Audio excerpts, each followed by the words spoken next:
Hey guys, Utkarsh here and welcome to the cyber security course and it is day 1 और आज से हम लोग साइबर सिक्योरिटी कंप्लीट सीखने वाले हैं। आई थिंक एटलीस्ट 10 सेशंस होंगे और 10 सेशन में पूरी साइबर सिक्योरिटी खत्म हो जाएगी। अब आप साइबर सिक्योरिटी में हमसे इथिकल हैकिंग की उम्मीद ना रखना कि हम इथिकल हैकिंग वाली चीजें सिखाएंगे, नहीं। साइबर सिक्योरिटी का काम होता है डिफेंसिव, ठीक है, ऑफेंसिव नहीं। अगर आप कहीं जगह पे देखते हो कि आपको डिफेंसिव की जगह ऑफेंसिव प्रैक्टिस सिखाई जाती है, मे बी कई बार साइबर सिक्योरिटी के कोर्स में फिशिंग वगैरह सिखा दिया जाता है। हमें फिशिंग से बचना कैसे है एंड हम फिशिंग को एनालाइज कैसे करेंगे, हमको ये जरूर जानना है इस कोर्स में, बट हम लोग फिशिंग पेज कैसे बनाते हैं वो नहीं जानना है। उसके लिए अगर आप चाहते हो कि हमें एथिकल हैकिंग सीखना है, तो आप एथिकल हैकिंग एसेंशियल्स वाले जो वीडियो है वो देख सकते हैं, जो 4 आवर्स की मैंने बनाई है, आप उसको देख सकते हो। बट इस कंप्लीट कोर्स का उद्देश्य सिर्फ यही है कि मैं आपको सिर्फ साइबर सिक्योरिटी सिखाऊं और बहुत अच्छे से सिखाऊं। एंड इतना ही नहीं, मेरा काम ये है कि इस कोर्स को, मतलब जिस दिन ये कंप्लीट साइबर सिक्योरिटी कोर्स खत्म होगा, आप शायद एक जॉब रेडी प्रोग्राम में जा सकते हो। मतलब कह सकते हो कि हाँ, आप इंटर्नशिप के लिए अप्लाई कर सकते हो उसको सीखने के बाद।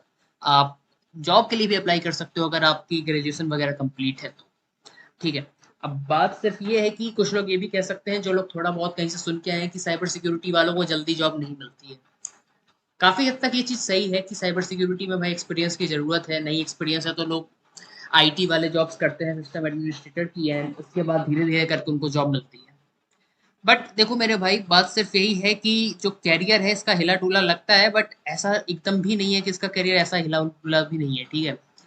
तो हम सबसे पहली बात ना, आज हम लोग कैरियर की कर लेंगे कि कैरियर का सीन है तो है क्या, ठीक है। हम लोग जो सबसे पहला बात करेंगे वो कैरियर का ही कर लेते हैं। देखो, अगर कैरियर की बात ये है ना कि आपको ट्रेनिंग होनी चाहिए आपके पास, है ना। आपके पास साइबर सिक्योरिटी की ट्रेनिंग कंप्लीट होनी चाहिए एंड इसके लिए आपके पास प्रूफ होने चाहिए। प्रूफ कहने का मतलब है कि आप काफी सारे प्रोजेक्ट्स दिखा सकते हो। सो जैसे जैसे आपके पास प्रोजेक्ट्स होते जाएंगे ना, आप बता सकते हो कि हाँ, हमारे पास ये सारी चीजें हैं। एंड कई बार ऐसा होता है कि आपको डायरेक्ट इंटरव्यू का ऑप्शन मिल जाता है, ठीक है। तो कोशिश तो यही करना है कि इंटर्नशिप करके जॉब मिल जाए तो अच्छी बात है। लेकिन मान लो अगर इंटर्नशिप नहीं मिल रही या जॉब भी नहीं मिल रहा, तो कई बार ये भी होता है कि आपको इंटरव्यू मिल जाता है। और अगर कुछ भी नहीं मिलता है तो मैं आपको बहुत अच्छे तरीके से बता सकता हूँ कि आप इन सबको करने के बाद एक सिक्योरिटी एनालिस्ट बन सकते हो। आप डिजिटल फॉरेंसिक के फील्ड में जा सकते हो। इनफैक्ट आप फ्रीलांसिंग के तौर पे आप साइबर क्राइम इन्वेस्टिगेशन कर सकते हैं, राइट। मतलब कुछ क्राइम हो जाता है तो कई बार साइबर सेल समय पे काम नहीं करते, या फिर बहुत जल्द जगह पे देखा गया है कि बहुत अच्छा रिस्पॉन्स नहीं मिलता है। तो ऐसे केस में आप क्या कर सकते हो, आप अपनी खुद की फ्रीलांसिंग सर्विस भी दे सकते हो एंड जिसका आप अच्छा खासा चार्ज कर सकते हैं। तो हमारा कंप्लीट कोर्स यही होगा कि हम उस तरीके का स्किल सीखें जिससे आप किसी भी तरीके से भाई पैसे कमा पाओ, ठीक है। क्योंकि आपका, आप कोई चीज क्यों सीखते हो भाई, ताकि हम उससे कुछ निकाल पाए, कुछ अर्न कर पाए, है ना। तो ये बिल्कुल ही मत सोचना कि करियर बहुत ज्यादा कोई हिला डुला है। अगर ऐसा है तो भाई कौन सा करियर अच्छा है, आप ही बताओ फिर। अगर आप कहोगे कि भाई साइबर सिक्योरिटी छोड़ के मैं वेब डेवलपमेंट सीख लूं, मैं ऐप डेवलपमेंट सीख लूं, भाई सारे लोग सीख रहे हैं। आज के समय में आप सोच लो, अगर सारे लोग वही सीख रहे हैं तो जो उसमें टॉप के होंगे सिर्फ उन्हीं को जॉब मिलेगी। और वहां पे भी सिर्फ वेब डेवलपमेंट में सिर्फ वेब डेवलपमेंट थोड़ी ना सीखना होता है। अगर आप वेब डेवलपमेंट की फील्ड में जा रहे हो तो आपको वहाँ पे डीएस सीखना पड़ेगा। और डीएस जब आप सीखोगे ना, आप वापस साइबर सिक्योरिटी सीखने आ जाओगे। ठीक है। एंड अगर आप ऐप डेवलपमेंट सीखते हो तो ऐप डेवलपमेंट जनरली वेबसाइट वाली जॉब जल्दी मिलती है, ऐप वाली तो बहुत कम। और वो भी फ्रीलांसिंग के भरोसे टिके रहते हैं। तो भाई हर जगह वही है। और अगर आप कहते हो कि भाई हम ये नहीं करते हैं, तो आप फिर गवर्नमेंट जॉब की तैयारी करेंगे, एंड गवर्नमेंट जॉब में भी फिर तो वही चीज है ना। तो ये तो मान के चलो कि हर जगह कंपटीशन है, बस आपको अपने आप को बेस्ट बनाना है। तभी आपको कहीं पे जॉब मिलेगी, कहीं पे आपकी वैल्यू होगी, ठीक है। सो जो मैं ये पीपीटी वगैरह जो भी बना रहा हूँ, ये आपको मैं आज नहीं दूंगा। जिस दिन ये हमारे टोटल 10 लेक्चर्स या फिर जितने भी लेक्चर्स इस पे आने हैं वो कंप्लीट हो जाएंगे, तो जब मैं कंपाइलेशन वीडियो बना दूंगा, उसमें आपको ये कंप्लीट नोट्स एक साथ दे दूंगा, ठीक है। और पहले के भी नोट्स जो लोग कह रहे हैं कि बस पता नहीं उन लोगों को क्यों नहीं मिल पा रहा, क्यों नहीं डाउनलोड हो पा रहा, वो सारे मैं एक जगह करके आपको दे दूंगा, ठीक है। सो आज हम लोग बेसिकली सीखने वाले हैं साइबर सिक्योरिटी है क्या, कैसे वर्क करती है, कैसे नहीं करती है, बहुत कुछ सीखेंगे। सिर्फ इसका ये मतलब नहीं कि हम लोग सिर्फ साइबर सिक्योरिटी सीखेंगे। वो तो आपको पता लग गया होगा कि हम लोग कितनी सारी चीज अभी से ही सीख रहे हैं, राइट? तो हम लोग बहुत सारी चीज सीख लेंगे। ये क्या हुआ भाई? हम लोग CIA ट्रैड को भी सीखेंगे आज ही के क्लास में, एंड ये क्या है, कैसे है, नहीं है, सब कुछ आज बात करेंगे इस चीज पे। क्लियर है? ठीक है जी, हम लोग आगे बढ़ते हैं। जो सबसे पहले हम यहाँ पे सीखने वाले हैं वो ये है कि ये साइबर सिक्योरिटी जैसी चीज जो है, ये है तो है क्या भाई? अब सिंपल सी बात है, साइबर सिक्योरिटी से पहले हम लोग ये समझते हैं कि सिक्योरिटी ही क्या होती है। आ, किसी भी वैल्यूएबल चीज को बचाना, कह सकते हो। मतलब कुछ भी ऐसी चीज जिसे हम प्रोटेक्ट करना चाहते हैं, वो क्यों करना चाहते हैं? क्योंकि उसकी कुछ वैल्यू है। मे बी वो काफी महंगी चीज हो सकती है, इसलिए हम जनरली चीजों को बचाना चाहते हैं। ठीक है। आप जंगल नहीं बचाते हो, राइट? क्यों? जंगल से आपको थोड़ी ना पैसा मिल रहा है, किसी और का जंगल, सरकार का जंगल है, कट जाएगा, बर्बाद हो जाएगा, क्या ही जा रहा है। लेकिन अगर आपके घर में पैसा रखा है, नोट रखे हैं, तो आप उसको जरूर बचाओगे। ठीक है। तो यही वो चीज है कि आपको पता होना चाहिए कि वैल्यूएबल क्या है। अब बात ये तो थी फिजिकल वर्ल्ड की कि आप क्या बचा सकते हो और क्या नहीं, बट अगर हम बात करते हैं डिजिटल वर्ल्ड की, तो डिजिटल वर्ल्ड में काफी सारी चीज है। अगर हम बात करें तो नेटवर्क हो सकता है, अगर हम बात करें तो कोई डेटा या इंफॉर्मेशन हो सकता है, हम जिसको प्रोटेक्ट कर सकते हैं। ठीक है। तो ये सारी चीजें हैं भाई जिसको हम लोग बचा सकते हैं। तो साइबर सिक्योरिटी का मतलब ही ये है कि हम डिजिटल चीज को चोरी होने से बचा सकें। सो cyber security means protecting computers, networks and information from harm और थेफ्ट। ठीक है जी। साइबर सिक्योरिटी का उद्देश्य या मोटिव क्या है? It stops bad people, hackers from stealing और डैमेजिंग योर डेटा। ठीक है। जो हैकर्स हैं इनको डेटा चोरी करने से रोकना है। ये रोकता कौन है भाई? जो साइबर सिक्योरिटी एनालिस्ट होता है, जो ब्लू टीमिंग वाले होते हैं, वो रोकते हैं। अब ब्लू टीमिंग क्या है भाई? ब्लू टीमिंग वही है जो साइबर सिक्योरिटी पढ़ते हैं, मतलब जो इथिकल हैकिंग नहीं पढ़ते हैं। ठीक है। जैसे दो टीम होती है ना, red team and blue team. Red team मतलब जो ऑफेंसिव काम करती है, मतलब हैक करके चेक करेगी, ठीक है, कि इसमें कोई लूप होल्स है कि नहीं, इसमें कोई कमजोरी है कि नहीं। और जो साइबर सिक्योरिटी वाले हैं वो ये चेक करते हैं कि कुछ चीज अभी यहाँ से जा तो नहीं सकती है क्या, यहाँ पे कोई कमी तो नहीं है, लेकिन यहाँ पे ये हैक नहीं करेगी। ठीक है। साइबर सिक्योरिटी का काम ये नहीं होता है, साइबर सिक्योरिटी वालों का काम बिल्कुल भी ये नहीं होता है कि वो हैक करें और फिर बताएं। इनका काम ये होता है कि हम बचाएं कैसे, मतलब अगर चोरी हो भी गई है तो भी हम कैसे काम करें। ठीक है। हम फिजिकल वर्ल्ड से ना एक एग्जांपल उठाते हैं, जैसे मान लो ना गार्ड प्लस पुलिस। ठीक है। गार्ड क्या करता है? पहले तो चीज प्रोटेक्ट करेगा, लेकिन अगर चोरी हो जाती है तो पुलिस रोल में आती है। ठीक है। बट ऐसा यहाँ पे नहीं होता है। कहाँ पे? अपने डिजिटल वर्ल्ड में। यहाँ पे साइबर सिक्योरिटी उसके लिए भी रिस्पॉन्सिबल है, सेफ्टी के लिए, एंड अगर कुछ हो जाता है तो वो रिस्पॉन्ड भी यही लोग करते हैं। ठीक है। तो भाई अपने आप में एक बहुत बड़ी स्किल है, एंड इसकी सीरियसली अच्छी खासी सैलरी है। ये मत सोचना कि आपको कुछ नहीं मिलेगा, बहुत कुछ मिलेगा। बस आपको स्टेप बाय स्टेप, जैसा मैं आपको पाथ बताते जा रहा हूँ, उस हिसाब से चलना है। ठीक है। मुझे भी नहीं पता कि ये कंप्लीट एसोसी एनालिस्ट का कोर्स कब खत्म होगा, बट ये जब भी खत्म होगा, definitely you will be ready for a job. ठीक है। इतना मैं रेडी करवा के आपको जाऊंगा, सिर्फ यूट्यूब से ही। ऐसा नहीं कि कोई कोर्स खरीदना पड़ेगा या वो करना पड़ेगा, कुछ नहीं करना है। ठीक है। आराम आराम से आप देखते चलो। ठीक है जी। थोड़ा सा हम लोग आगे बढ़ते हैं। Cyber security keeps your personal information safe, like passwords, photos and money details. Cyber security safe रखती है। अच्छा जी, अब ये सब सेफ रखती कैसे है? मतलब सेफ तो रख लेती है, पासवर्ड, फोटो, मनी डिटेल्स, ये रखती कैसे है? ठीक है। ये हैकर को रोकती कैसे है? अब ये चीज ना आपको थ्योरी थ्योरी में समझ में नहीं आएगी, धीरे धीरे हम लोग जब आगे बढ़ेंगे तो हर चीज का प्रैक्टिकल फॉर्म देखेंगे। आपको यहाँ पे लग रहा होगा ना कि 4 सेंटेंस सिर्फ लिखे हैं, इस 4 सेंटेंस से ही पूरी साइबर सिक्योरिटी है। मतलब आप घुमा फिरा के ना सिर्फ 4 सेंटेंस के इर्द गिर्द घूमने वाले हो जब तक आप साइबर सिक्योरिटी पढ़ोगे। इसके आगे साइबर सिक्योरिटी होती ही नहीं। ठीक है। आप यूं कह लो कि इसी से पूरा साइबर सिक्योरिटी का सिलेबस बना है, सिर्फ ये जो 4 लाइन यहाँ पे लिखी है। ठीक है। It is important for companies, school and government too. किसके किसके लिए इंपॉर्टेंट है हमने यहाँ पे वो भी बता दिया आपको। ठीक है। अब जाहिर सी बात है, अगर हम आइडियल वर्ल्ड में देखें ना, मतलब नॉर्मल वर्ल्ड में, तो नॉर्मल वर्ल्ड में साइबर सिक्योरिटी की कोई जरूरत नहीं है। अब शर्मा जी का बेटा आपका CCTV कैमरा क्यों हैक करेगा भाई? उसको थोड़ी तुम्हारा प्रिपरेशन स्ट्रेटजी जानना है कि तुम क्या सीख रहे हो, कैसे सीख रहे हो, किससे बतिया रहे हो। उनको क्या मतलब है? लेकिन अगर डिजिटल वर्ल्ड में देखा जाए तो किसी को पैसा चाहिए, किसी को इन्फॉर्मेशन चाहिए, किसी को कुछ करना है, किसी का कोई छोड़ के भाग गया तो हाँ, किसी को जासूसी करनी है किसी की। तो डिजिटल वर्ल्ड जो है वो क्राइम से तो भरा पड़ा है, इसमें कोई डाउट नहीं है।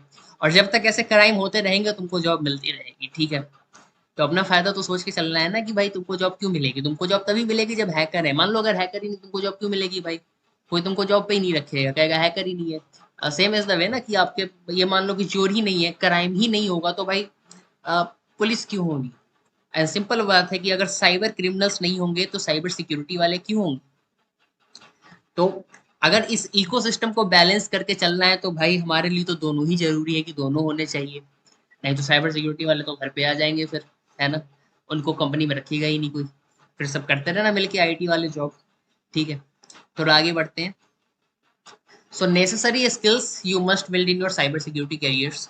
अब जब ये साइबर सिक्योरिटी का सिर्फ कोर्स कंप्लीट करूंगा, यानी कि 10 लेक्चर कंप्लीट करेंगे, तब हम आपको पाथ एग्जैक्टली बता देंगे जिसको फॉलो करके हम यहाँ पे कोर्स आपको करवाने वाले हैं, जो अच्छा खासा कोर्स होगा, 100+ आवर्स का हमने जैसा बोला है। ठीक है, बट साइबर सिक्योरिटी में कुछ ऐसी चीजें हैं जो कंपलसरी हमको आना ही आना चाहिए, मतलब इसके बगैर तो आप आगे बढ़ नहीं सकते हो। वो चीजें क्या है? ठीक है, तो वो चीजें आप अगर कहो तो आप कह सकते हो कि हमें सिक्योरिटी सीखनी पड़ेगी, है ना? पहली चीज तो यही कि भाई हमको साइबर सिक्योरिटी ही आनी चाहिए ठीक है, बट दूसरी चीज है कि हमको कंप्यूटर के कुछ स्पेसिफिक डोमेन्स हैं, डोमेन्स कहो तो सब्जेक्ट है कंप्यूटर के कुछ ऐसे, जिनका नॉलेज हमको होना चाहिए। इससे पहली चीज जो आती है वो है नेटवर्किंग। देखो, बिना नेटवर्किंग आप कंप्लीट नहीं कर सकते। और टेंशन मतलब, वैसे तो हमने नेटवर्किंग एसेंशियल वाले कोर्स बनाई थी जो आधा घंटे के अंदर क्रैश कोर्स है नेटवर्किंग की, जो हमारे चैनल पे आपको मिल जाएगी, आप चाहो तो उसको देख सकते हो। बट अगर आप नहीं भी देखते हो तो टेंशन मतलब, आने वाले समय में एक डिटेल्ड कोर्स भी बनाऊंगा, क्योंकि काफ़ी सारे लोगों ने उस समय डिमांड किया था कि नेटवर्किंग के ऊपर एक डिटेल वीडियो बनानी चाहिए। अभी तक बहुत अच्छी वीडियोज यूट्यूब पे नहीं देखने को मिल रही है। तो yes, definitely I will gonna make it. ठीक है, दूसरी चीज जो हमको आनी चाहिए वो है ऑपरेटिंग सिस्टम, विंडोज लिनक्स। अब ये मैं कोई ऑपरेटिंग सिस्टम की कहानी आपको नहीं बताऊंगा बहुत ज्यादा, बट हाँ डेफिनेटली थोड़ा बहुत, या फिर ब्रीफ में कह सकते हो, या फिर एसेंशियल पार्ट इसका करवाएंगे हम, तो बहुत ज्यादा डिटेल में भी नहीं जानना है। बेसिकली कहूँ तो विंडोज के कमांड्स, लिनक्स के कमांड्स, ये सारी चीजें आनी चाहिए आपको। तीसरी चीज है कि आप कोई एक प्रोग्रामिंग लैंग्वेज सीख लो, है ना? जनरली लोग पाइथन प्रेफर करते हैं, आप भी कर सकते हो। अगर आपका मन है जावा सीखने का तो आप जावा भी कर सकते हो, बट जनरली लोग पाइथन प्रेफर करते हैं। इसके बाद हम बात करें तो आपको सिक्योरिटी टूल्स, आप सिक्योरिटी टूल्स में बहुत सारी चीजें हो सकती है। आप ओवास्प जैप के नाम सुने होंगे, आपने ऐसे ही नेट स्पार्कर वगैरह सुना होगा आपने, है ना? आप कहीं और इधर उधर घूम के आए हो तो आपने एनवेब सुना होगा, वायर सर्फ सुना होगा। ठीक है, थोड़ी बहुत अगर आपको नॉलेज है तो। नहीं है तो कोई बात नहीं भाई, मैं तो बिजनेस को ही टारगेट करके बना रहा हूँ ना। तो ये सारी चीजें तो हम आपको सिखाएंगे। ठीक है, एंड हाँ, आपको एक चीज का मास्टर बनना पड़ेगा, या तो आप नेटवर्क सिक्योरिटी में चले जाओ बहुत अच्छे से, एंड हमारा जो साइबर सिक्योरिटी कंप्लीट होने के बाद जो मेन टारगेट है वो नेटवर्क सिक्योरिटी ही है। ठीक है, और उसके बाद आप जा सकते हो वेबसाइट सिक्योरिटी की तरफ, एंड उसके बाद आप जा सकते हो एप्लीकेशन सिक्योरिटी की तरफ। बाद में नहीं जाना है, मतलब आप किसी एक को मास्टर कर सकते हो इन तीनों में से, और इन तीनों के ही आपको अच्छी खासी सैलरी मिलती है। आप नेटवर्किंग वाले साइड जा सकते हो, नेटवर्क सिक्योरिटी एनालिस्ट की जॉब ले सकते हो, है ना? सेम इज द वे, अगर वेबसाइट की तरफ जाना है तो आप पेनिट्रेशन टेस्टर की जॉब लोगे। ठीक है, पेनिट्रेशन टेस्टिंग खैर एथिकल हैकिंग में आती है, साइबर सिक्योरिटी में नहीं आएगी। ठीक है, तो खैर जब हम लोग वहां जाएंगे तो उससे चीजों की बात करेंगे। बट फिलहाल मैंने आपको बता दिया मोटे मोटे तौर पे कि आपको क्या सीखना चाहिए, है ना? नेटवर्किंग, ऑपरेटिंग सिस्टम, या फिर एक प्रोग्रामिंग लैंग्वेज, ये तीनों कंपलसरी और आपको आना ही चाहिए। ठीक है, सो इन तीनों को मैं उम्मीद करूंगा कि आप आने वाले समय में इसको सीख लेना, मतलब जॉब लेने से पहले तो सीखना पड़ेगा ना, नहीं तो इससे पहले जॉब नहीं मिलेगी भाई। ठीक है, अब हम लोग बात करते हैं इसकी। काफी सारे लोगों को ये नाम सुन के लग रहा होगा कि हाँ भाई, तो कुछ देखा देखा सा लग रहा है, ये सी है, ये आई है और ये ए है, कहीं ये सी आई ए ट्रैड तो नहीं है? अब ये सी आई ए ट्रेड क्या होता है, क्या नहीं होता है, क्यों होता है, इसकी बात हम बाद में करेंगे। पहले हम कुछ चीजें हम आपको बताना चाहेंगे। ठीक है, कहाँ से आया नहीं आया फिलहाल इसको छोड़ दो। ठीक है, फिलहाल नॉर्मल बातें करते हैं, ये सब फालतू की बातें समझ में नहीं आती है ना, ज्यादा टेक्निकल चीजें हैं ये।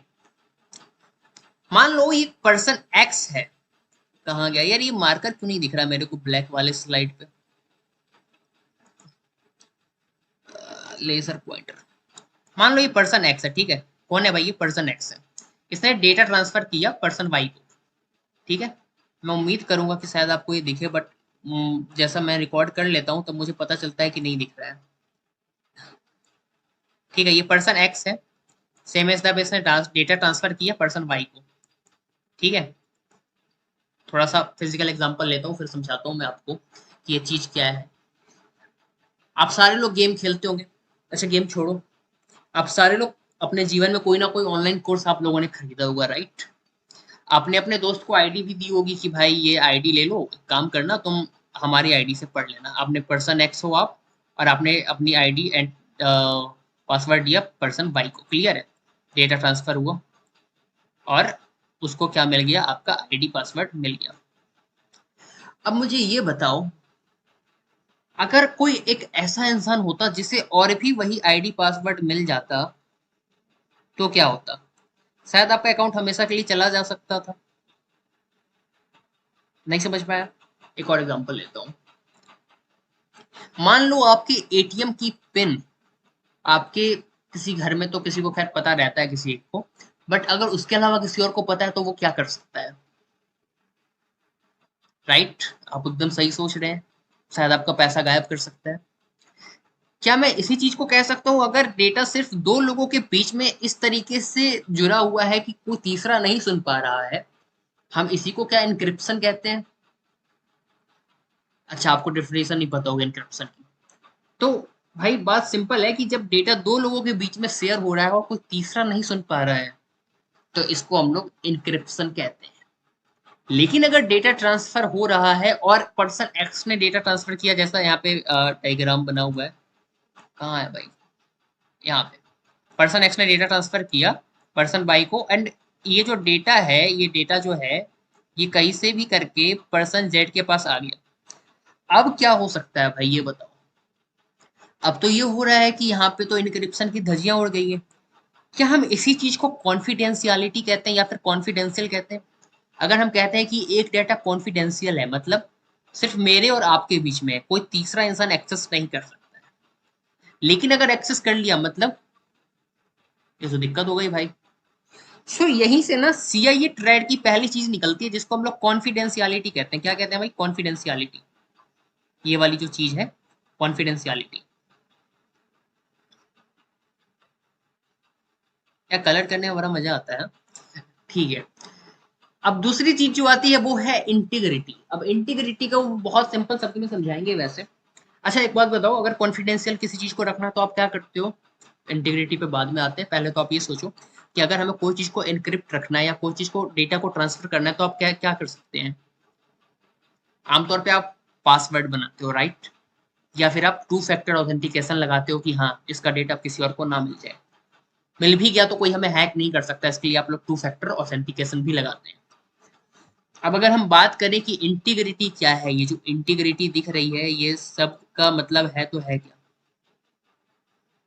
ये चीज दिख रही होगी आपको इंटीग्रिटी। यहाँ पे देखो भाई, इंटीग्रिटी कलर कर दिया मैंने येलो येलो, अब देख लो।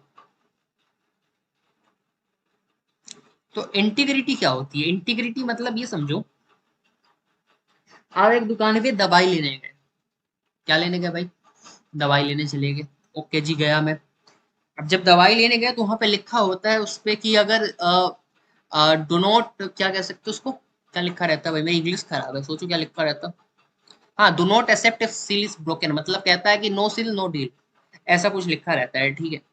एंड अगर आप इसके बाद भी उस दवाई को खरीदते हैं तो फिर क्या होता है, रिस्क है ना कि उस दवाई में किसी ने कुछ और भी मिला दिया होगा। हो सकता है उसमें काफी सारी चीजें घुस गई होंगी, कुछ धूल मिट्टी भी चली गई होगी, कुछ भी हो सकता है। तो कई जगह पे कहता है कि अगर सील टूटी हुई है तो एक्सेप्ट नहीं करना है। इस चीज को आप रियल लाइफ में भी लगा सकते हैं एंड वर्चुअल लाइफ में तो लगा ही सकते हो। सेम इज द वे कि जब हम लोग कोई सिस्टम या कोई सॉफ्टवेयर जब हम लोग डाउनलोड करते हैं ना, तो उसके साथ ना वो एक इंटीग्रिटी की लगा के भेजते हैं, मतलब ये लगा ही रहता है। और जब सिस्टम में वो सॉफ्टवेयर आप डाउनलोड करते हो ना, तो वो मैच करता है इंटीग्रिटी की कि हाँ ये जो फाइल है, क्या इसकी इंटीग्रिटी की जो है ये दोनों मैच हो रहे हैं कि नहीं, ये सिस्टम ही चेक करता है, ये आपको चेक नहीं करना होता है। इसके पीछे एक कॉम्प्लेक्स मैकेनिज्म है, मतलब एक इजी पीजी मैकेनिज्म नहीं है यहाँ पर। हैशिंग का कॉन्सेप्ट आता है, ठीक है। आप कह सकते हो डिजिटल सिग्नेचर और चेकसम वगैरह के कॉन्सेप्ट आते हैं, इसको हम लोग क्रिप्टोग्राफी में आराम से देखेंगे। फिलहाल ये समझो कि इंटीग्रिटी का मतलब ये है कि अगर कोई चीज, कोई फाइल अगर मॉडिफाई हो गई है, तो जो उसकी इंटीग्रिटी की है, उसके यूज से कभी वो फाइल नहीं खुलेगी। तो इंटीग्रिटी की से हमेशा फाइल को वेरीफाई करता है आपका सिस्टम, एंड अगर उसके साथ कोई छेड़छाड़ हुआ है तो वो हमेशा लिखेगा सिस्टम एरर, या फिर कुछ आपको एरर शो कर देता होगा। तो कोई आपने ऐसे पायरेटेड सॉफ्टवेयर डाउनलोड कर लिए, तो लाइसेंस की क्या है ये बताओ, लाइसेंस की किसका एग्जांपल होगा, इंटीग्रिटी की का या कॉन्फिडेंशियलिटी का? सोचो सोचो। इनक्रिप्शन है भाई, जाहिर सी बात है यार, आपके और उस कंपनी के बीच का ही वो डेटा है, कि मतलब ये जो आईडी पासवर्ड है ये इस बंदे को मिला है इस सॉफ्टवेयर को यूज करने के लिए, ठीक है। इंटीग्रिटी क्या है, मान लो आपने विंडोज का एक सॉफ्टवेयर अपने सिस्टम पे डाउनलोड करना चाहा, मान लो किसी हैकर ने उसको छेड़छाड़ करके उसके फाइल को उसमें कुछ ओवरराइट कर दिया या कोई एक वायरस डाल दिया उसमें, ठीक है। और जब आप डाउनलोड करोगे तो आपका सिस्टम ये चेक करेगा कि हाँ इसकी इंटीग्रिटी की मैच कर रही है कि नहीं कर रही है। अगर वो मैच नहीं करेगी तो वो सिस्टम डाउनलोड ही नहीं होगा। लेकिन सिस्टम डाउनलोड हो गया और वो आपसे लाइसेंस की मांग रहा है जिसके बगैर वो नहीं चलेगा, मतलब कॉन्फिडेंशियलिटी, ठीक है। तीसरी चीज की अगर हम बात करें तो वो है अवेलेबिलिटी, मतलब आप एक दुकान पे गए और आपने कहा कि भाई हमको ये दवाई चाहिए, और अगर वो दवाई नहीं मिल रही मतलब वो दवाई वहां पे अवेलेबल नहीं थी। तो कई बार चीजें ऐसी होती है कि हमको डेटा चाहिए होता है और सामान अवेलेबल नहीं होता, ठीक है। डेटा चाहिए होता है और डेटा ही अवेलेबल नहीं होता, भाई सामान तो फिजिकल वर्ल्ड का हो गया है ना। तो अवेलेबिलिटी का मतलब क्या है, हमको ये बताओ आप, कि हमको कोई चीज चाहिए तो वो समय पे अवेलेबल होना चाहिए। जैसे कि आप जाते होंगे रिजल्ट चेक करने, जब आपका कोई एग्जाम एग्जाम हो जाता है, उसके बाद आपका सर्वर डाउन हो जाता है, मतलब आपको टाइम पे क्या डेटा मिला, आपको टाइम पे क्या चाहिए था रिजल्ट, आपको क्या डेटा मिला, नहीं मिला, राइट। तो हम ऐसे केस में क्या कहते हैं, वहाँ की अवेलेबिलिटी खराब है। क्या अगले बार से कोई वहां पे जाएगा, मतलब क्योंकि अब रिजल्ट है तो आपकी मजबूरी है खैर कि आपको उस वेबसाइट पे तो जाना ही पड़ेगा। पर मान लो आप एक दुकान में गए एंड आपने एक दवाई मांगी और वो दवाई आपको मिली नहीं, ठीक है। अगले बार आप फिर कभी क्या उस दुकान पे जाओगे? अगर इमरजेंसी होगी तो कभी नहीं जाओगे, खैर मजबूरी में तो आप जा सकते हो, बट आप जनरल वे में कभी नहीं जाओगे उस दुकान पे। तो एक ऑर्गेनाइजेशन के लिए ना, या फिर एक कंपनी के लिए ना, ये तीनों चीज जरूरी है कि उनकी ये तीनों चीज एकदम बैलेंस्ड होके चले, ठीक है। ये तीनों चीज अगर एक कंपनी की हिली डुली है ना भाई, तो वो कंपनी डाउन हो जाएगी और वो कंपनी अच्छी नहीं चल पाएगी। जो कंपनी बंद होती है वो इनके वजह से या इनके वजह से या इनके वजह से ही बंद होती है, ठीक है। तो उनको ये तीनों चीज मेंटेन करके रखना पड़ता है, और ये मेंटेन जनरली कौन करता है, ये साइबर सिक्योरिटी एनालिस्ट के बगैर या ब्लू टीम के बगैर क्या ये चीज मेंटेन करना आसान है? The thing is no. क्यों नहीं आसान है, अब मैं आपको बताता हूँ। आप तो कहोगे कि भाई ऐसे ऐसे सॉफ्टवेयर मिल जाते होंगे, लोग उसको डाउनलोड कर लेते होंगे, है ना, एंड उससे काम कर लेते होंगे, कई सारी सर्विस आ गई है। अब मान लो एक वेबसाइट के ऊपर डीडोस अटैक हो गया, मतलब डेटा सर्वर तो उसका गया फिर, है ना। मतलब डेटा सर्वर जाने का क्या मतलब हुआ कि उस सर्वर पे इतना रिक्वेस्ट आ गया कि अब वो फुलफिल ही नहीं कर पा रहा है। अब सिर्फ एक सिक्योरिटी वाले को ही पता है कि अब हमको डीडोस अटैक से बचना कैसे है। खैर बचना कैसे वो तो सबको पता है, लेकिन अगर डीडोस अटैक फिर भी हो जाए या किसी तरीके से वेबसाइट का सर्वर कॉम्प्रोमाइज हो जाए, तो इस केस में हम करेंगे क्या, हम लोग रिस्पॉन्ड कैसे करेंगे? ये चीज सिर्फ और सिर्फ एक साइबर सिक्योरिटी वाले को ही पता है। क्यों? क्योंकि ये स्किल उसी ने सीखी है ना भाई, हर किसी ने थोड़ी सीख के बैठी है। तो इसके लिए ही भाई आपको जॉब मिलेगी। धीरे धीरे जब आप कोर्स में आगे बढ़ोगे ना, आपको फील आएगा कि हाँ हमें क्यों जॉब मिलेगी, हमें कोई क्यों ही काम पे रखेगा। आजकल तो लोग खुद ही सारे काम करने लगे, आजकल तो भाई एआई आ गया, वो भी हमारी जॉब खा जाएगा। नहीं खाएगा। क्यों नहीं खाएगा? दिस इज द रीजन, ठीक है। सो आई होप आपको सीआईए थ्रेड समझ में आएगा। कॉन्फिडेंशियलिटी का मतलब इंक्रिप्शन है, इंटीग्रिटी का मतलब आप हैशिंग वगैरह कुछ भी ऐसा कर लो, ठीक है। आ, जिससे अगर वो फाइल किसी ने मॉडिफाई कर दी हो तो आ, जो की है उसकी इंटीग्रिटी की है, वो उससे कभी भी मैच नहीं करेगी, ठीक है। एंड मैच नहीं करेगी तो वो सिस्टम और वो फाइल कभी भी लोगों पे डाउनलोड नहीं होगा, और डाउनलोड नहीं होगा जिससे उसके पास कोई वायरस आने से बच जाएगा। तो जनरली जो भी सॉफ्टवेयर होते हैं वो अपने सॉफ्टवेयर में इंटीग्रिटी की लगा के ही भेजते हैं, ठीक है। एंड तीसरी चीज है अवेलेबिलिटी, जो हर कंपनी के पास होनी ही चाहिए कि उनका डेटा हमेशा का हमेशा अवेलेबल होना चाहिए। अगर डेटा अवेलेबल नहीं है तो आप उसका वेबसाइट पे या आप उसकी सर्विस लेने कभी भी नहीं जाओगे, ठीक है। So I think this thing is clear and आपको सीआईए ट्रेड बहुत अच्छे से समझ में आ गया होगा। थोड़ी बहुत यहाँ पे ना क्रिप्टोग्राफी का सीन आ जाता है, क्रिप्टोग्राफी में थोड़ा प्रैक्टिकल है, तो हम लोग प्रैक्टिकल लास्ट में देखेंगे। अभी लास्ट में कहने का मतलब आज के सेशन में नहीं, मतलब इस वो कोर्स के जो मतलब ये 10 लेक्चर है ना, इसके बीच में कभी भी हम आपको क्रिप्टोग्राफी करवा देंगे, ठीक है, टेंशन मत लो। तो ऐसा मत सोचना आज की क्लास क्योंकि फंडामेंटल है इसलिए हमने आज कोई ज्यादा प्रैक्टिकल नहीं रखा, नहीं तो हम सोच रहे थे कि आज भी एक दो प्रैक्टिकल रखते। मैं तो इनफैक्ट क्रिप्टोग्राफी आज ही करवाने वाला था, पर फिर मैंने सोचा कि नहीं अभी रहने देते हैं, थोड़े कॉन्सेप्ट्स और सीख लो आप, थोड़ी आप बेसिक फंडामेंटल चीजें और स्ट्रॉन्ग कर लो, फिर हम लोग क्रिप्टोग्राफी जैसी चीज की तरफ जाएंगे, ठीक है। थोड़ा सा आगे बढ़े, क्या यहाँ तक कोई क्लियर है? कोई क्लियर होगा तो आप लोग यहाँ लिख सकते हो, एंड जब ये वीडियो यूट्यूब पे चली जाएगी तो आप हमें कमेंट में बता सकते हैं कि क्या प्रॉब्लम है क्या प्रॉब्लम नहीं है ना। आप अपने डाउट्स कमेंट में पूछ सकते हो, मैं क्लैरिफाई कर दूंगा, ठीक है। सो ये चीज भी क्लियर है आई थिंक। सो कॉन्फिडेंशियलिटी और इंक्रिप्शन लगभग एक ही चीज है। अब आगे बढ़ते हैं कि how company organization gets compromise. एक कंपनी या ऑर्गेनाइजेशन जो है वो कॉम्प्रोमाइज कैसे होती है। अनपैच्ड, ये क्या हो रहा है भाई? अच्छा, कुछ है इसमें। तो अनपैच्ड वल्नरेबिलिटी क्या है? Already existent and zero day. अच्छा, आप लोगों ने इसको बहुत सुना होगा जीरो डे, बहुत अच्छे से बताऊंगा मैं आपको, फिजिकल एग्जांपल के साथ ही बताएंगे, टेंशन नहीं लेना। क्या हो रहा नहीं हो रहा, पहले तो फिजिकल एग्जांपल देखते हैं फिर डिजिटल वे में बताऊंगा ही मैं आपको। मान लो आपका प्लान बना 14 फरवरी को जाने का पिछले साल, ठीक है। इस साल क्यों नहीं भाई, इस साल पे भी आएंगे, पहले हम पिछले साल की बात करते हैं। आपके घर में एक पुराना ताला रखा था कि भाई मैं ये ताला लगाऊंगा एंड इसके बाद मैं जाऊंगा। आपने ताला लगाया, पर आपको पता है कहीं ना कहीं कि ये जो ताला है ना ये इतना पुराना है कि वो जो लड़कियां बालों में पिन नहीं लगाती है उससे ये ताला खुल जाता है। ठीक है, मतलब आपको पता है, पर आपने फिर भी वो ताला लगाया और आप चले गए। क्या चोरी होने का चांस बहुत ज्यादा नहीं है? है। तो क्या चोर आया और चोर ने चोरी कर ली। अब आप ये कह सकते हो कि भाई ये पता होने का क्या जरूरी है, ताला भी तो तोड़ा जा सकता है, भाई पड़ोसी भी तो है बगल में। शांति रह के चोरी करनी होती है ना, शांत रह के चोरी किया जाता है। हैकर कभी भी हल्ला करके आपका क्राइम नहीं करेगा, ठीक है। जनरली हैकर्स पकड़े नहीं जाते, आपको क्या लगता है हैकर पकड़े जाते हैं? पकड़े पकड़े नहीं जाते कभी भी। साइबर सिक्योरिटी वाले सिर्फ बचाते हैं चीजें, पकड़ना उनका काम है ही नहीं, पकड़ना उनके कॉन्सेप्ट के भी बाहर होता है।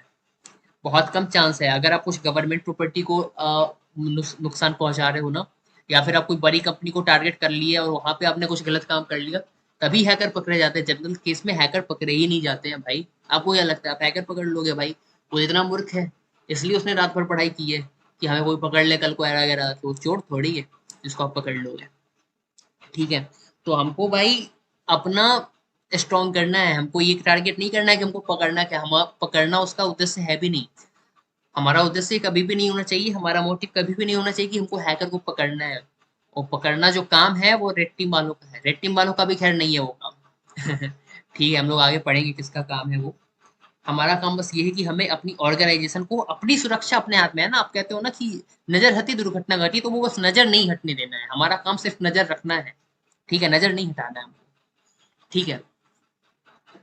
So this is the thing. अब हम अगर बात करें कि अ, आपने अगले बार एक ताला फिर लाया, चलो इस बार तो हम भाई नया ताला लाएंगे और यहाँ पे तो इसको कोई पिन से खोल भी नहीं सकता है। पर इस बार क्या हुआ ना, चोर ने ताले के ऊपर मास्टरी कर रखी है, जो लॉक्स होते हैं उसके ऊपर चोर ने मास्टरी कर रखी है।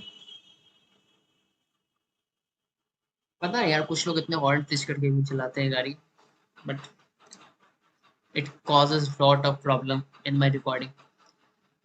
कभी कुकर की सीटी बज जाती है, खैर। अब मैं थोड़ा सा आपको फिर से बताता हूँ कि मैं क्या बता रहा था। मैं ये बता रहा हूँ, आप इस बार एक नया ताला लेके आए एंड आपने लगा दिया अपने घर में, ठीक है। एंड आपने सोचा कि अब तो इस बार तो मैं सेफ हूँ, इस बार मैं 14 फरवरी को फिर जाऊंगा मजे से, ठीक है। अब मैं तो जाता नहीं हूँ, खैर तुम लोग जाते होगे। तो इस बार क्या हुआ ना, चोर को पता है कि इस ताले को, मतलब इस ताले का जो एल्गोरिदम है, इस ताले का जो पासवर्ड है, इसको हमको क्रैक कैसे करना है। मतलब सामने आसपास ना कोई ऐसा भैया दीदी कोई बैठते हैं जिनका ये काम है कि भाई वो अ, ताले का ना चाबी इजीली बना दे। मतलब जो ताला कंपनी ने बना के भेजा, ये कंपनी को भी नहीं पता है कि हाँ इस मॉडल का कोई नकली चाबी भी मिलती है जिससे ताला आराम से खुल जाता है। चोर क्या किया, आपका ताला का मॉडल देखा, मॉडल देख के गया मार्केट में, एंड वहां से वो क्या किया, उस ताले का मॉडल बताया, एंड उसको एक चाबी भी मिल गई। एंड जैसे ही उसने वो चाबी लगाई, आपका ताला खुल गया। अब आपको तो पता ही नहीं था कि भाई ऐसा भी कुछ होता है, कंपनी को भी नहीं पता था। पता है इस चीज को क्या कहते हैं? Zero day. मतलब जब हमको खुद भी ना पता हो, कंपनी को भी ना पता हो, और फिर भी सिक्योरिटी कॉम्प्रोमाइज हो गई। ऑलरेडी एक्सिस्टेंट का मतलब वही है कि भाई पहले से आपको पता था, अपडेट्स आए हुए थे सिस्टम के, आपने अपडेट नहीं किया, तो यहाँ तो सिक्योरिटी कॉम्प्रोमाइज होगी।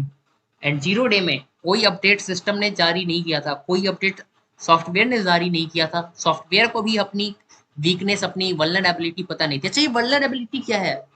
वल्नरेबिलिटी क्या है भाई, पहले तो मुझे यही बताना पड़ेगा ना, क्योंकि तो साइबर सिक्योरिटी की पहली फंडामेंटल क्लास है। कुछ लोगों को अभी ये नहीं पता होगा, तो मैं बता दूं कि वल्नरेबिलिटी का मतलब होता है वीकनेस। क्या मतलब होता है भाई? वीकनेस। किसी भी चीज में कुछ कमजोरी है, कोई लूप होल है ना, जिसको टारगेट करके आप उस सिस्टम में घुस सकते हो। जैसे वो ताला तोड़ दिया गया ना, क्यों? उस ताला की क्या थी, उस ताले में कोई वीकनेस थी। ठीक है, आपके अंदर भी कोई वीकनेस होती है जिसको कोई टारगेट कर सकता है, राइट? सो ऐसे ही इसी चीज को हम लोग क्या कहते हैं? वल्नरेबिलिटी कहते हैं।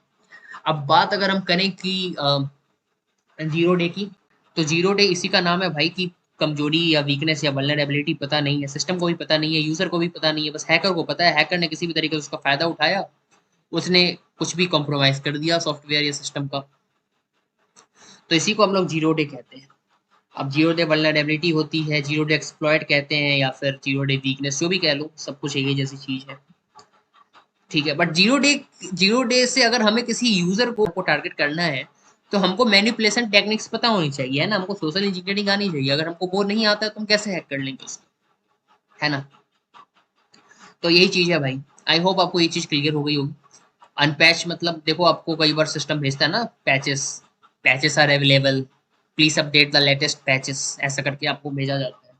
तो वहाँ पे अपडेट कर लेना चाहिए, है ना, चीज़ अपडेट आपको रखनी चाहिए टाइम टू टाइम। अगर आप अपडेट नहीं रखोगे तो तो अटैक होगा ही।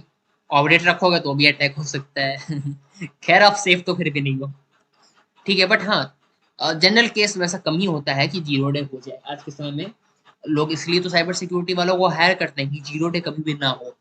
हमारी ये वेबसाइट है और इस वेबसाइट के यूजर के साथ कभी भी जीरो डे ना हो, इसके लिए लोग आपको हायर करेंगे। रीजन पता चलते जा रहा है धीरे धीरे कि हमें क्यों कोई हायर करेगा। आपको अगर कोई कहे कि भाई तुम्हें कोई जॉब क्यों देगा, है ना, आजकल वो बहुत चल रहा है कि भाई एआई को जॉब मिलता है, सॉरी एआई को जॉब क्या मिलता है, एआई आपकी जॉब खा रहा है, तो आपको जॉब को क्यों मिलेगा भाई, आपको कोई जॉब पे क्यों रखेगा? इसीलिए क्योंकि आपके पास ये स्किल होगी कि आपको जीरो डे से बचना कैसे है और बचाना कैसे है, ये दोनों ही स्किल आपके पास होंगी। जैसे जैसे हम लोग कोर्स में आगे बढ़ेंगे ना, ये चीजें जो अभी सिर्फ मैं बातों से आपको समझा रहा हूँ, मैं प्रैक्टिकल करके भी समझाऊंगा। ये साइबर सिक्योरिटी का कोर्स इसका मतलब नहीं है कि इसमें प्रैक्टिकल नहीं है, बिल्कुल इसमें प्रैक्टिकल है। 101% प्रैक्टिकल है। खैर आज पहली क्लास है तो आज हम लोग प्रैक्टिकल नहीं करेंगे, आज तो हम आपके सिर्फ फंडामेंटल्स को स्ट्रॉन्ग कर रहे हैं। आगे बढ़े थोड़ा। Social engineering, fishing, week password, ये सारे वो तरीके हैं जिससे हम किसी इंसान को यानी कि किसी यूजर को हैक कर सकते हैं। अभी हम सोशल इंजीनियरिंग बता रहे हैं, तो सोशल इंजीनियरिंग का मतलब है manipulation. Social engineering is just means manipulation. Fishing का मतलब होता है मैनिपुलेशन करना by sending any fake email. जैसे आपने फेक ईमेल भेज दिया या कॉल कर लिया ना आपने किसी को कि भाई ओटीपी बताओ, मैं आपके बैंक से बात कर रहा हूँ, इसको क्या कहते हैं? फिशिंग। जनरली आज के समय में फिशिंग करना पॉसिबल नहीं है, आज के समय कोई फिशिंग नहीं होती है। 99.9% आज के समय में ये ऐसी फालतू की चीजें बंद हो रखी है। वीक पासवर्ड ये भी कोई नहीं रखता है। तो ये सब पहले के 2019-20 के टॉपिक्स हैं, जो लोग पहले के साइबर सिक्योरिटी कोर्स में ये सारी चीजें फालतू की बकैती करते करते पढ़ा देते थे। बट आज के समय में टेंशन मत लो, आज के समय में ये एकदम ही कम है। बट हाँ, सोशल इंजीनियरिंग को मास्टरी लोग करते हैं, मैनिपुलेशन टेक्निक्स मास्टरी लोग करते हैं। तो भाई इस चीज को, सिर्फ इसी चीज को आप प्रायोरिटी देना कि हाँ ये इसमें कुछ दम है भाई, सोशल इंजीनियरिंग में कुछ दम तो है। पर जनरली लोग मैनिपुलेट थोड़ी ना होंगे। आपका फेक ईमेल देखते हो, अरे आप तो ईमेल ही नहीं देखते तो फेक ईमेल क्या देखोगे? फिशिंग तो कब तब कर पाएगा ना जब आप लिंक पे क्लिक करोगे। ये इंस्टाग्राम वाले आजकल थोड़ा तेज हो गए, वो तो रील बना बना के ही आपको इन तीनों चीज से अपडेट करते रहते हैं। ठीक है, तो मुझे नहीं लगता कि आज के समय में इस इन सारे टॉपिक्स का कोई यूज है। ये सारी यूजलेस टॉपिक्स हैं। The boast topic I have ever seen in the cyber security, जिसका कोई काम नहीं है और आप इससे किसी को कभी भी हैक नहीं कर सकते। These are the boost topics. ठीक है, ये 2018-19 वाले जो कोर्सेस हैं उनको आप जब देखोगे तो वो ये सारी चीजें पे 2-2 घंटे का क्लास लेते हैं, बट अपना ये काम नहीं है कि अपन आपको इस चीज में टाइम वेस्ट करें। नहीं। अच्छा, आपको लग रहा होगा ना कि मैंने इन सब चीजों पे इतना टाइम क्यों वेस्ट किया। अनपेस्ट वल्नरेबिलिटी, जीरो डे, ये ऑलरेडी एक्सिस्टेंट, या फिर यहाँ पे सीआईए थ्रेड पे इतना टाइम वेस्ट किया ही क्यों है, इतना टाइम क्यों लगा दिया हमने। द रीजन इज, जब आप इंटरव्यू में बैठोगे ना तो क्वेश्चन यहाँ से आते हैं। ठीक है, यकीन ना हो तो साइबर सिक्योरिटी इंटरव्यू के क्वेश्चंस देख लेना। जो मैंने अभी आपको बताया है ना, इससे आपके इंटरव्यूज डायरेक्टली टारगेट हो रहे हैं। ठीक है, जो मैं आपको लिस्ट प्रायोरिटी पे भी बताऊंगा एंड हाईली प्रायोरिटी देके बताऊंगा, उन दोनों से ही इंटरव्यू में क्वेश्चन बनेंगे। इंटरव्यू में साइबर सिक्योरिटी का एक सीक्रेट बताता हूँ मैं आपको, कि 80% थ्योरेटिकल इंटरव्यू होता है आज के समय। खैर, जब लोगों को पता चल जाएगा तो लोग नहीं करेंगे, लोग प्रैक्टिकल पे शिफ्ट हो जाएंगे, पर आज के समय भी लोग CEH वगैरह का सर्टिफिकेशन लेके करते हैं। पर सच बताऊं मैं आपको, सर्टिफिकेशन का आज के समय वैल्यू कम हो रहा है। द थिंग इज कि आज के समय लोग फेक सर्टिफिकेशन ले लेते हैं। ठीक है, आधा से ज्यादा लोगों के पास पैसा नहीं है, वो लोग किसी हैकर को कांटेक्ट करते हैं, कार्डिंग कर देता है, सस्ते से सस्ते में सर्टिफिकेशन मिल जाता है। क्या ऐसे सर्टिफिकेशन को वैल्यू देना चाहिए? सर्टिफिकेशन से क्या ये प्रूव होता है कि आपके पास प्रैक्टिकल नॉलेज है किसी चीज की? I don't think. भले ही वो लैब देते हैं, प्रैक्टिस देते हैं, बट उनका एग्जाम कभी भी ये नहीं होता है कि वो प्रैक्टिकल को टारगेट करके एग्जाम करे। थ्योरी ही सिर्फ आप पढ़ते हो ना, आपके उससे ही एग्जाम क्लियर हो जाएंगे। एंड ये मैं 101% सिर्फ लिख के दे सकता हूँ कि कोई अच्छा टीचर आपको पढ़ा दिया ना, आपके एग्जाम यूं ऐसे चुटकी में क्लियर हो जाएंगे बिना किसी प्रैक्टिकल के। बट अगर आपके पास प्रैक्टिकल नॉलेज नहीं है तो आपको कोई कंपनी क्यों हायर करेगी? तो ये कंपनी मूर्ख है जो सर्टिफिकेशन देख के हायर करती है। आपको भी कोई सर्टिफिकेशन की तरफ बिल्कुल जाने की जरूरत नहीं है। अगर आप कोई बीटेक या कंप्यूटर साइंस या बीएससी वगैरह के डोमेन से हो, आपको लगता है कि भाई मेरे पास तो ऐसी कोई डिग्री नहीं है, वर्चुअल डिग्री ले लो। डिजिटल प्रोग्राम्स होते हैं ना, जैसे क्या कहते हैं हम इसको, अरे डीएलपी, डिस्टेंस लर्निंग प्रोग्राम होता है ना, आप इसका हेल्प ले सकते हो। आप डीएलपी कर लो ना, बीसीए वगैरह कर लो। आप फालतू के सर्टिफिकेशन के पीछे मत भागो। कोई विलायती कंपनी का सर्टिफिकेशन लेके आपको जॉब नहीं मिल जाएगी। आपके पास थियोरेटिकल नॉलेज है, प्रैक्टिकल नॉलेज है ही नहीं, कुछ हो जाएगा तो आपको तो अगले दिन काम से निकाल के भगा दिया जाएगा लात मार के। एंट्री पॉइंट भले ही हो सकता है कोई सर्टिफिकेशन, बट इसका ये मतलब नहीं है कि वो आपको करना जरूरी ही है। ठीक है, खैर, जो लोग पहले से इसको प्रमोट करते आ रहे हैं वो करते रहेंगे, है ना। काफी सारे लोगों को ना शुरू में पता है आईटी जॉब्स मिले। अरे इसलिए आईटी जॉब्स उन लोगों को मिले क्योंकि उनको सिक्योरिटी का घंटा कुछ नहीं पता था। अब नहीं पता है तो उनको आईटी जॉब ही मिलेगी ना भाई, उनको सिस्टम एडमिन वाला ही काम मिलेगा। यार सिस्टम एडमिन करके भी कौन सी बुराई, बुरी वाली बुरी, अरे मतलब कौन सी खराब चीज है? अच्छी चीज तो है, अगर आपने ये कर लिया आपको एक्सपीरियंस और अच्छा आ गया। ठीक है, आने वाले समय में आपको आईटी इंजीनियरिंग भी मैं सिखा दूंगा कैसे होता है नहीं होता है। अगर नहीं जॉब मिले तो आईटी इंजीनियरिंग सीख लेना। 15 से 20 घंटे के अंदर सिखा दूंगा, जिससे आप जॉब, जिससे आपको बहुत ही आसानी से मतलब जॉब मिल जाएगी। ठीक है, ज़्यादा टेंशन मत लो कि क्या है नहीं है। जैसे जैसे हम आपको आगे लेते चल रहे हैं, आपको चलते चल रहे हैं। ठीक है, थोड़ा सा ट्रस्ट रखना। खैर, आगे बढ़ते हैं। हम लोग देखते हैं कि डिफरेंट टाइप्स ऑफ सिक्योरिटी हम लोग किस किस चीज़ को सिक्योर कर सकते हैं। पहली चीज़ जो है, नेटवर्क को सिक्योर कर सकते हैं, फायरवॉल वगैरह। ठीक है, लास्ट में हम आपको ये बताते हैं, यहाँ पे जा रहे हैं कि कौन सी सिक्योरिटी जो है ये सिक्योरिटी एनालिस्ट का काम है। कुछ काम आप खुद से भी कर सकते हो, but most of the case में आपको दिखेगा कि जो सिक्योरिटी एनालिस्ट है मोस्टली वही कर रहे हैं। ठीक है, तो ये चीज वो है। टेंशन मत लो, एक समय के बाद आपको नोट्स एक्सेसिबल हो जाएगा, तो वहां से आप सब चीज आराम से पढ़ लेना। फिलहाल आप समझ लो, ब्रीफ में ही मैं आपको समझाऊंगा। आप इंफॉर्मेशन की सिक्योरिटी कर सकते हो एनक्रिप्शन लगा के, मैंने आपको ऑलरेडी बताया। आप एप्लीकेशन या वेब एप्स की सिक्योरिटी कर सकते हो यूजिंग द ओबास्ट ZAP scanner, Netsparker paid चला जाता है, एंड और भी ऐसे टूल्स हैं। एंड पॉइंट सिक्योरिटी कर सकते हो, वेबसाइट को सिक्योर कर सकते हो यूजिंग विंडोज डिफेंडर या एंटीवायरस का यूज कर सकते हैं आप यहाँ पे। क्लाउड की सिक्योरिटी कर सकते हो। क्लाउड बोले तो सर्वर की सिक्योरिटी है, बट जो वेबसाइट्स जनरली क्लाउड सर्वर पे होस्ट होती है उनको हमें किस तरीके से सेव करना है, उस पर किसी तरीके से डीडोस अटैक ना हो जाए, इसके लिए हम लोग क्लाउड फ्लेयर का प्लान लगाते हैं। क्लाउड फ्लेयर का फ्री और पेड दोनों ही आता है। खैर, जो वेबसाइट बनाते हैं उनका काम है, ये आपका काम नहीं होता है। ठीक है। मतलब यहाँ पे डेप सेकऑप्स का काम आ जाता है, कह सकते हो। आईएएम, ठीक है। आईएएम का मतलब होता है guys identity and access security, ठीक है। एंड यहाँ पे हम लोग को ये बेसिकली सिक्योरिटी का मोटिव ये है कि control who can access what, कि कौन सी चीज क्या, मतलब कौन सी इंफॉर्मेशन कौन एक्सेस कर सकता है, बेसिकली उसको हमारा सेफ करना, मतलब उसको सिक्योर करना यहाँ पे हमारा मोटिव है। ये काम सिक्योरिटी एनालिस्ट या एडमिन करते हैं। ऑप्सेक का मतलब है ऑपरेशनल सिक्योरिटी, एंड यहाँ पे काम है कि हमारा इंफॉर्मेशन किसी भी तरीके से लीक ना हो।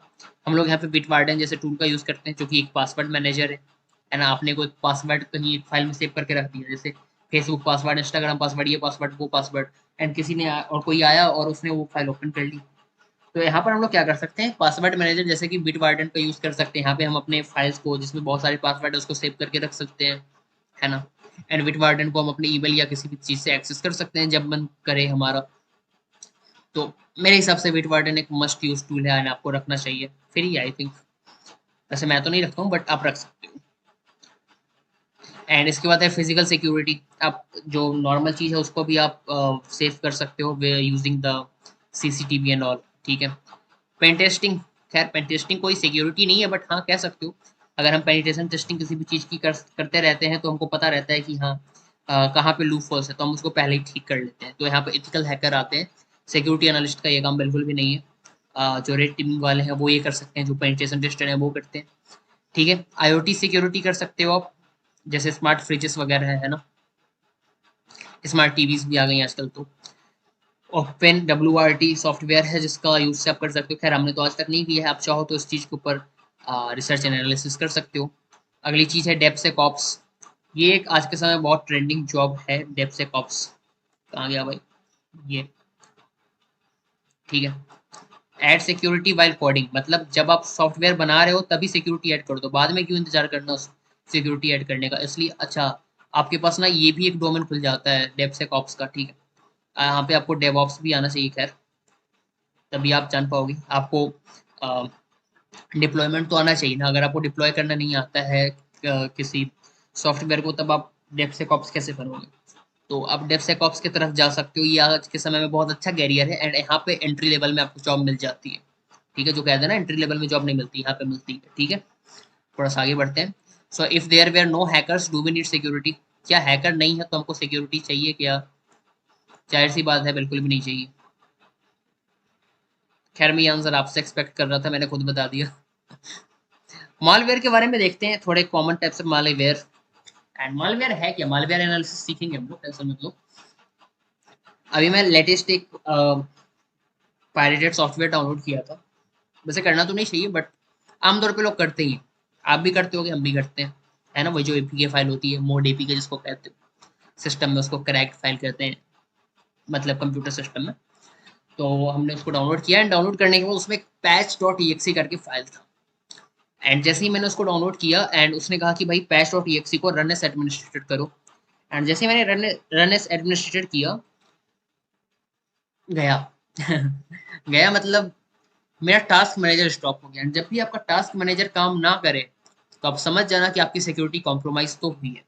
जैसे मैं आई थिंक जब आप टास्क बार पे राइट क्लिक करते हो ना, तो वहाँ पे टास्क मैनेजर का ऑप्शन आता है। तो जब भी आप कोई पायरेटेड सॉफ्टवेयर डाउनलोड करो, तो जो मुझे लर्निंग मिली है मैं आपको सिर्फ वही दे रहा हूँ अपने एक्सपीरियंस पे थोड़ा सा, कि चेक करना जब भी कोई पायरेटेड सॉफ्टवेयर डाउनलोड करो तो सबसे पहले जो वो लोग टारगेट करते हैं ना, कि टास्क मैनेजर ऑफ कर देते हैं। तो अगर टास्क मैनेजर कॉम्प्रोमाइज हुआ है तो डिलीट कर दो पहले ही। एंड उसके बाद भी टास्क मैनेजर काम नहीं कर रहा है, तो मतलब उस वायरस ने अपने आप को कहीं पे छुपा लिया है, कहीं पे इस जगह पे हाइड कर लिया है कि आप उसको एक्सेस नहीं कर पाओ। तो खैर उसके बाद आपको चैट जीपीटी का हेल्प ले लेना है, ठीक है। वो आपको कुछ कमांड्स देगा जो आपको चलाना है, एंड उसका ठीक हो जाता है, मतलब। लेकिन आपको चेक करना है, ठीक है। नॉर्मल मैं कह रहा हूँ कि जब भी आप पायरेटेड सॉफ्टवेयर डाउनलोड करो, तो प्लीज आप अपने टास्क मैनेजर को हमेशा चेक करो कि वो चल रहा है कि नहीं चल रहा है। क्या ये चीज क्लियर है? ठीक है, कॉमन टाइप के मालवेयर देख लेते हैं, एंड आई थिंक इसके बाद हमारी क्लास खत्म हो जाएगी। सो वायरस है सबसे कॉमन टाइप का। मैं आपको सिर्फ यही बताऊंगा कि जब आप कुछ डाउनलोड करते हो तो वो आप किस फॉर्म में मिलेगा। तो जब भी कुछ डाउनलोड करो ना, तो आपको तो फाइल्स का एक्सेस मिलता है ना, कि किसी सॉफ्टवेयर में क्या क्या फाइल है, वो चेक करना आप कि आप हमेशा इस पर टारगेट करना। जनरली आपको ये फाइल्स हमेशा मिलेंगे ही मिलेंगे, ठीक है। आपको बस इनको टारगेट करना है कि यहाँ पे कुछ सस्पिशियस तो नहीं है, अगर सस्पिशियस है तो किसी भी तरीके से इसको डिलीट कर दो, ठीक है।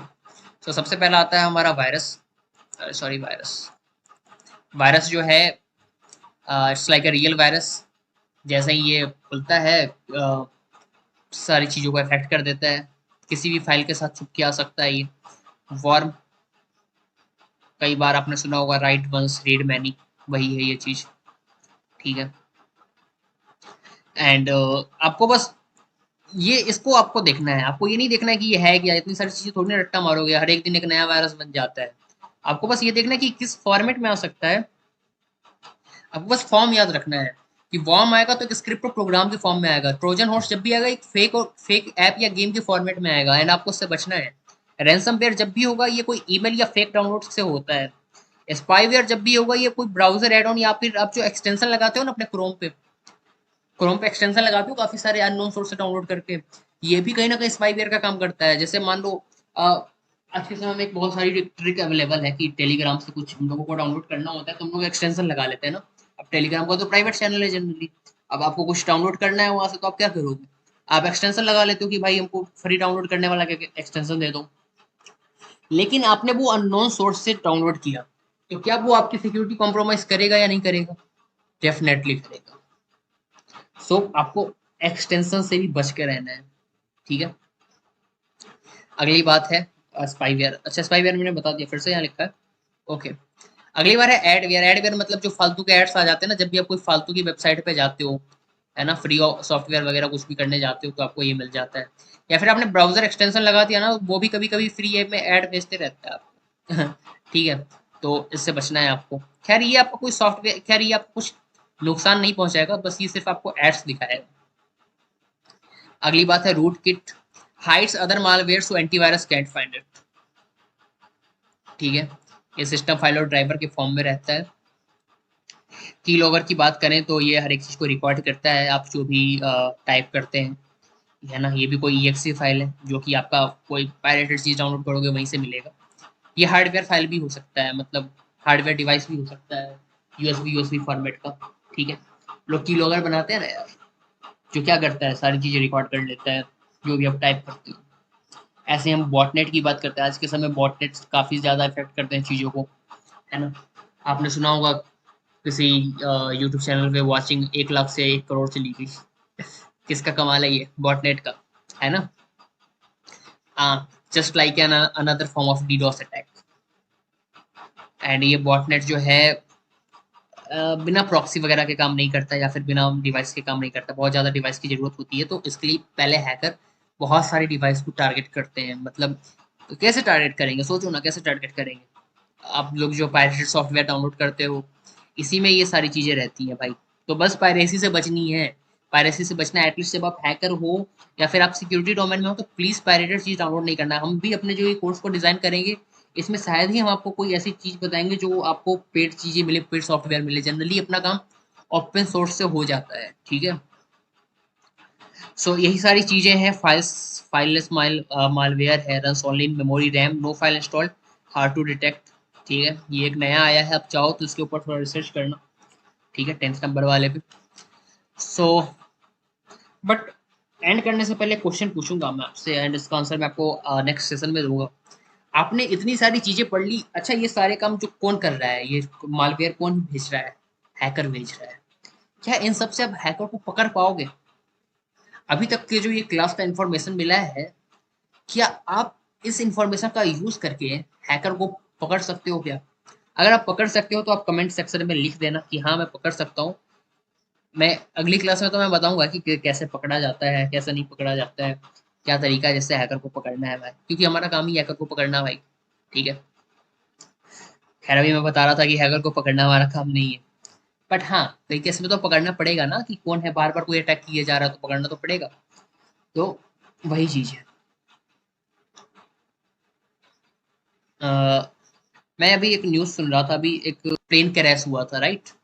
तो यहाँ से एक न्यूज़ निकल के, अगर आप थोड़ा अपडेटेड रहते हो इन सब चीज़ों से तो आपको एक न्यूज़ मिली होगी कि कोई लड़की यहाँ पे पकड़ी गई जो सिस्टम पे भेजते रहती थी कि उसने मेल किया था कि ये जो अटैक है ये मैंने किया है, जो हॉस्पिटल में वो जो फ्लाइट क्रैश की थी ना। आप थोड़ा न्यूज़ देखना, आपको पता चलेगा, मेरे को अच्छे से याद नहीं है, पर जितना मेरे को याद है उसमें यही है कि वो मेल कर रही थी, बट साइबर क्राइम वाले उसकी लोकेशन को ट्रैक कर लिए किसी तरीके से। तो ये किस तरीके से की है, किस तरीके से ट्रैकिंग हुई, वो सब हम लोग सीखेंगे, ठीक है। तो भाई पकड़े तो जा रहे हैं, मैं ये तो नहीं कह सकता कि भाई आप लोग ये कहते हो कि साइबर क्राइम वाले कुछ नहीं करते, करते हैं, बट उनको जब तक प्रेशर ना पड़े ना वो कुछ नहीं करते हैं। सरकारी काम है ना, सरकारी काम बिना प्रेशर के थोड़ी होता है, या तो पैसा तो या तो प्रेशर तो आने वाले समय में हम लोग खुद ही इन्वेस्टिगेशन करना भी सीखेंगे, ठीक है। So that's all. लेकिन एक और है चीज जो मैं आपको कहना चाहूंगा कि एक टास्क मैं आपको दे रहा हूँ, और वो टास्क है कि download virtual box and Kali Linux, क्योंकि आने वाले समय में हम प्रैक्टिकल करेंगे, है ना। आज तो प्रैक्टिकल नहीं किया क्योंकि आज फंडामेंटल क्लास है, बट ये आपको डाउनलोड करना है, मैं आपको डाउनलोड नहीं कर पाऊंगा क्योंकि यार ये बहुत ही बोरिंग काम है डाउनलोड करना, ठीक है। तो आप लोग यूट्यूब पे देख के डाउनलोड कर लेना। वर्चुअल बॉक्स फ्री है, काली लिनक्स फ्री है, वीएम बेयर पेड है, तो वीएम बेयर की तरफ नहीं जाना, वर्चुअल बॉक्स की तरफ जाना है। क्लियर है ये चीज।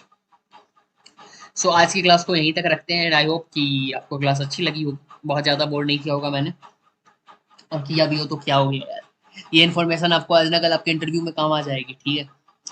सो आई होप कि क्लास अच्छी लगी होगी, जैसी भी लगी हो आप कमेंट सेक्शन में अपनी ओपिनियन दे सकते हैं।